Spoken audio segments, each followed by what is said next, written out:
네, 모든 재료가 시장에 곧 바로 반영되는 건 아니죠. 하지만 요새는 그 재료마저 부족해 하나하나 재료 찾기에 급급한 시장인 것 같습니다. 그래서 찾아본 이번 주 주목해봐야 할 만한 재료, 이분과 함께 풀어가 보도록 하겠습니다.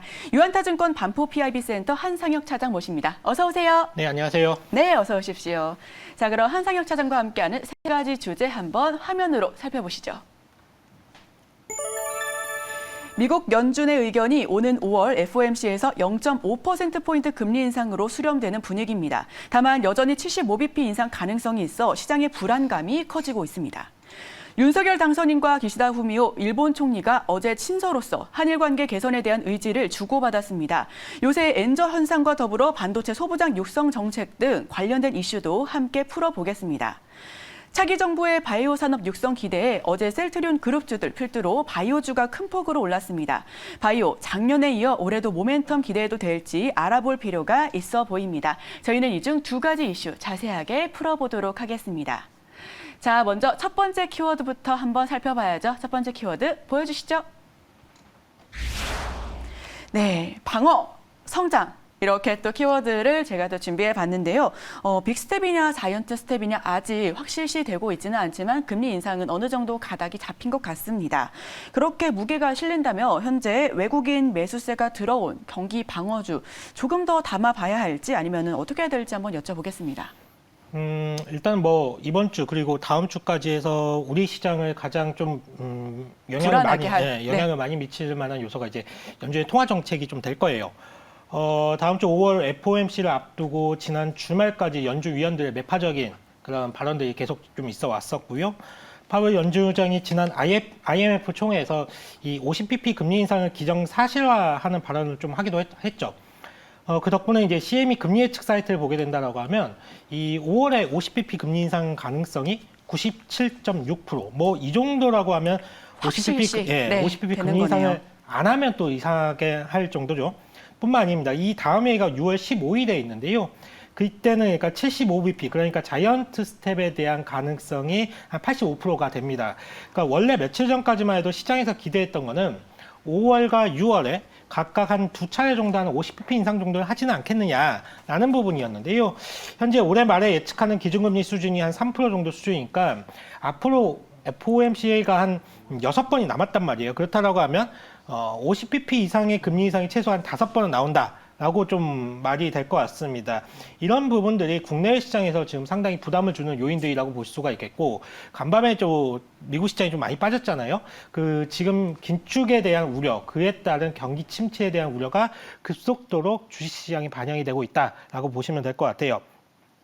물론 이제 시장은 앞으로 우크라이나에서의 그런 전쟁이라든지 그리고 중국에서의 그런 코로나 확산에 따른 공급망 이슈 뭐 이런 부분들에 의해 달라지긴 하겠지만 좀 경기 침체에 대한 우려를 좀 빠르게 좀 시장에서 좀 반영을 하고 있다라고 보시면 될 것 같고, 이런 스탠스에서 본다라고 하면 외국인의 매수를 조금 기대하기는 사실상 좀 힘들죠.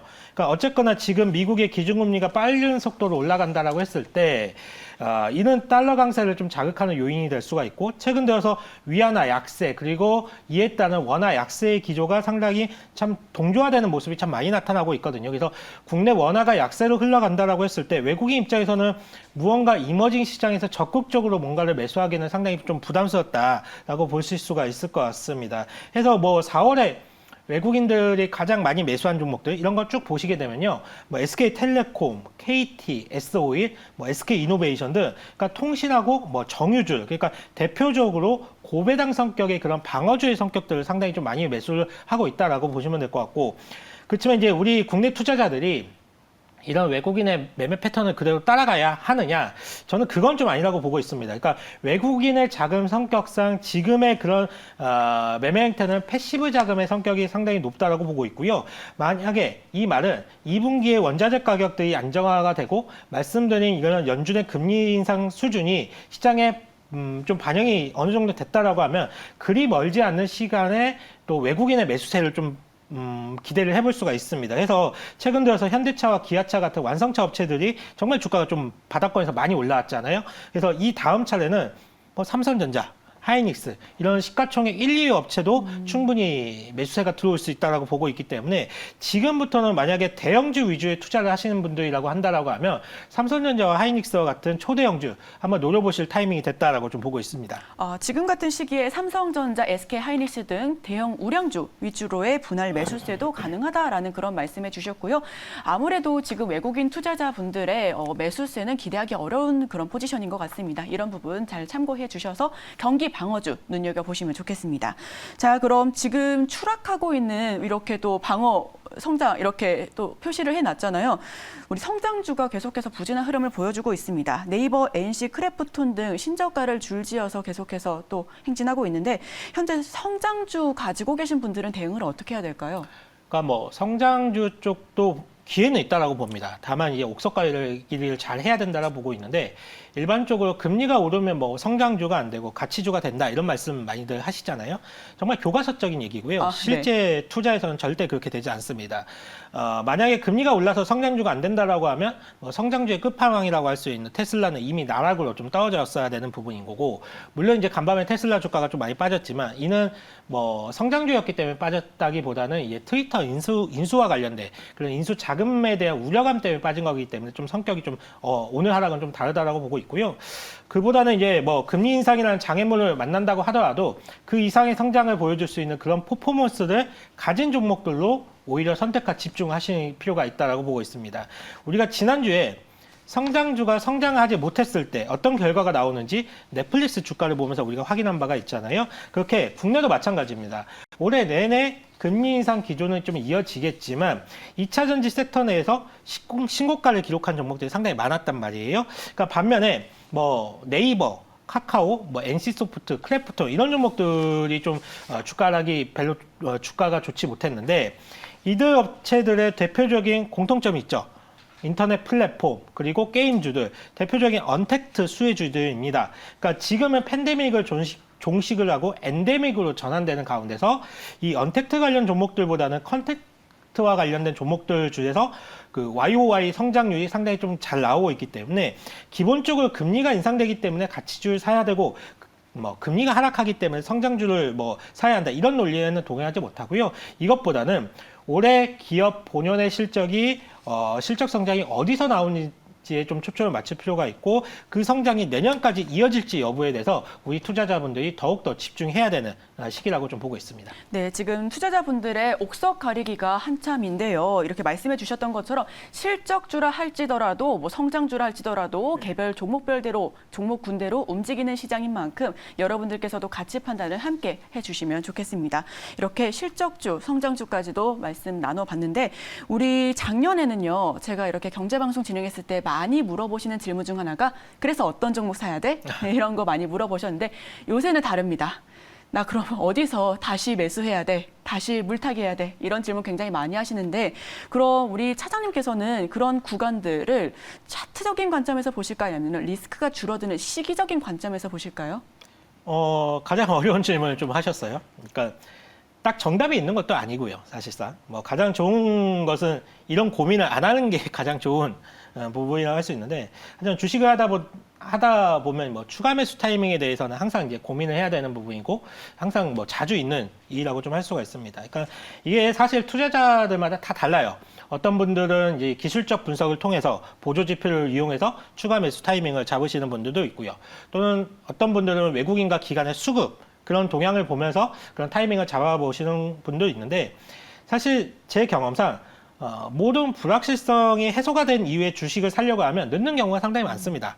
그리고 이게 모든 참여자들이 모여서 시장의 결과물을 내놓기 때문에 우리가 생각하는 것보다 빠르게 재료가 선반영이 되면서 주가가 먼저 올라가는 경우가 상당히 많이 있거든요. 저 역시 뭐 딱 부러진 답을 드릴 수는 없지만 제 경험상 말씀을 드리자면 이거 하나만은 좀 기억을 하실 필요는 있을 것 같아요. 그러니까 가장 기본이라고 할 수 있는 분할 매수예요. 그러니까 마켓 타이밍을 정확하게 맞추는 것은 불가능하기 때문에 분할 매수를 통해서 그런 타이밍에 대한 오류를 좀 줄여 나가시는 게 좀 좋으시지 않을까라고 좀 말씀을 드려보도록 하겠습니다. 네, 이렇게 분할 매수 타이밍에 대해서도 말씀해 주셨는데 이 부분은 개별 종목군대로 또 섹터대로 다른 양상을 보여줄 수 있으니까요. 리스크가 모두 없어진 이후에 들어가는 건 늦다. 이 부분은 확실하게 말씀드릴 수가 있을 것 같습니다. 자, 그럼 저희 바로 이어서 두 번째 키워드 나가 보겠습니다. 두 번째 키워드 보여주시죠. 네, 기시다. 함께 합시다. 이렇게 두 번째 키워드 문을 열어보겠습니다. 어제였죠. 윤석열 대통령 당선인의 친서를 전달했습니다. 기시다 일본 총리에게. 우리 보통 일본과의 대화라는 그런 기사가 나올 때는 불매운동 섹터 테마가 많이 움직이잖아요. 이번엔 조금 다른 양상을 보여줄 것 같습니다. 우리가 또 친하게 지내자 그런 말을 해왔기 때문에 이익을 볼 수 있는 관계 개선 시에 이익을 볼 수 있는 그런 테마나 섹터가 있을까요? 사실 이 부분은 좀 정치적으로 상당히 예민한 부분이어서 말씀드리기가 참 조심스러운데요. 일본과의 관계 개선의 의지를 일단은 보인 것으로 좀 그러니까 새로운 정부에서는 보여주고 있습니다. 이게 아마도 이 뒤에는 미국의 입김이 좀 작용하지 않았을까라는 좀 생각을 하게 되는데 대만에 대한 군사적 압박을 중국이 상당히 강화하는 입장에서 미국 입장에서 본다라고 하면 한국과 일본을 포함한 이 인도태평양 전략이 매우 중요하고 강조가 될 수밖에 없거든요. 이런 상황에서 한국과 일본이 티격태격한다라고 하면 미국 입장에서는 상당히 곤욕스러울 수가 있기 때문에 필요하죠. 예, 네. 미국 입장에서는 한국과 일본이 친하게 지내면 상당히 좋죠. 그래서 미국의 입김이 뒤에 있지 않을까라고 말씀을 먼저 드려보도록 하겠고요. 질문을 주셨으니까 일본과의 관계 개선을 전제로 해서 말씀을 드려보자면 때마치 딱 좋은 종목이 하나가 있어요. 최근에 레포트가 하나 나왔던데 이 코퍼스 코리아라는 종목이 있습니다. 네네. 네, 이 회사 같은 경우에는 일본 내에서 한류 콘텐츠 배급 1위 업체거든요. 그러니까 국내 제작사나 방송사로부터 IP를 구입한 후에 일본에 배급하는 건데요. 만약에 신정부의 외교 정책 변화에 따라서 일본의 한국 콘텐츠에 대한 관심이 증가한다라고 하면 동사가 최대 수혜를 입을 가능성이 상당히 높다라고 보고 있고요. 거기에 이제 최근에 드라마 제작 사업으로도 신규 사업을 좀 진출해냈는데 상당히 안정적인 현금 흐름을 보여주고 있는 회사예요. 그렇기 때문에 드라마 제작 능력도 입증을 한다라고 했을 때 추가적인 상승 모멘텀도 충분히 제공할 수 있는 회사이기 때문에 일본과의 그런 관계 개선 여기서 최대 좀 수혜를 입을 수 있는 예상이 되는 종목으로 코퍼스 코리아를 한번 말씀을 드려보도록 하겠습니다. 네, 코퍼스 코리아 말씀해 주셨습니다. 지금 일본 불매 운동이 아니라 관계 개선 시에 좋을 그런 종목으로 말씀해 주셨으니까요. 우리 시청자 여러분들께서도 이 종목 콕 집어서 눈여겨봐 보시면 좋겠습니다. 저희 마지막 질문 드려보겠습니다. 일본 수입 반도체 핵심 소재 재고가 곧 고갈된다라고 하죠. 어제 또 기사가 나왔는데요. 이에 국산화가 가능한 기업에 대한 관심도가 높아지고 있습니다. 현재 관련주들 투자 포인트 마지막으로 여쭤보고 마치도록 하겠습니다. 몇 년 전에 일본이 반도체 핵심 소재에 대해서 수출 제한을 걸었을 때 아마 지금처럼 한국이 기술 개발을 잘 해낼 거라고는 정말 본인들도 생각을 못했을 겁니다. 네. 그러니까 대표적인 제품이 포토레지스트라고 불리는 이 강광액인데요. 최근에 국내 포토레지스트 재고가 마지노선이 3개월치 아래로 떨어졌다는 소식이 좀 들려오기도 했죠. 해당 뉴스를 잘 봐야 되는 부분은 지금 재고가 부족한 것은 40나노 이상의 그런 구식 반도체 공정에 필요한 포토레지스트고요. 28나노 이하의 그런 첨단 공정에 필요한 포토레지스트는 일본의 수출 규제 이후에 공급망 다변화에 성공을 하면서 국산으로 상당히 많이 대체가 되어 있는 상황입니다. 대표적인 업체가 동진세미캠이죠. 동진세미캠 같은 경우에는 기술 개발에 한 10년은 걸릴 것이다라고 했던 업계 예상을 뒤엎고 EUV용 포토레지스트 기술 개발을 좀 마무리한 상황이고요. 일본산 제품이 가격이 많이 오르다 보니까 동진세미캠 입장에서는 이 넘쳐나는 국내 수요를 다 커버하지 못하고 있습니다. 앞서 말씀을 드렸지만 지금 재고가 부족한 것은 저가형 제품이기 때문에 사실 동진세미캠 입장에서는 가장 고가 제품 물량을 공급해 주기에도 버거울 지경이기 때문에 저가형 제품까지 신경 쓸 여유가 없다라고 보시면 될 것 같습니다. 해서 동진세미캠에 대한 관심은 더욱더 커져 나갈 것이고 아마 국내 반도체 그런 밸류 체인 내에서 소재 분야만 꼽아본다라고 하면 5손가락 안에 그런 드는 업체가 되지 않을까라고 좀 예상을 해보겠고요. 그 외 최근에 이제 경인양행도 시장에서 주목을 좀 받고 있죠. 그러니까 경인양행이 직접적으로 포토레지스트를 뭐 생산해내지고 있지는 않지만 계열 회사인 이 다이토키스코라는 회사에서 포토레지스트에 대한 투자를 늘려나가고 있습니다. 이게 500억 원을 투자해서 공장을 짓고 있는데 올해 내에 준공 예정은 좀 되어 있습니다. 그리고 계열 회사이기 때문에 이 포토레지스트에 들어가는 주 원재료를 경인양행이 좀 제공할 예정으로 좀 되어 있는 걸로 알려져 있습니다. 그래서 이 포토레지스트와 관련해서 국내 최대 수혜주라고 할 수 있는 동지세미캠 그리고 간신용 목으로 추가적으로 경인양행까지 좀 말씀을 드려보도록 할게요. 네, 저희 동진세미캠과 경인양행이 반도체 초보장 육성 정책의 수혜를 받을 수 있는 그런 종목이다라고 말씀해 주셨습니다. 이 부분 함께 알아봐 보시고 짚어가 보시면 좋겠습니다.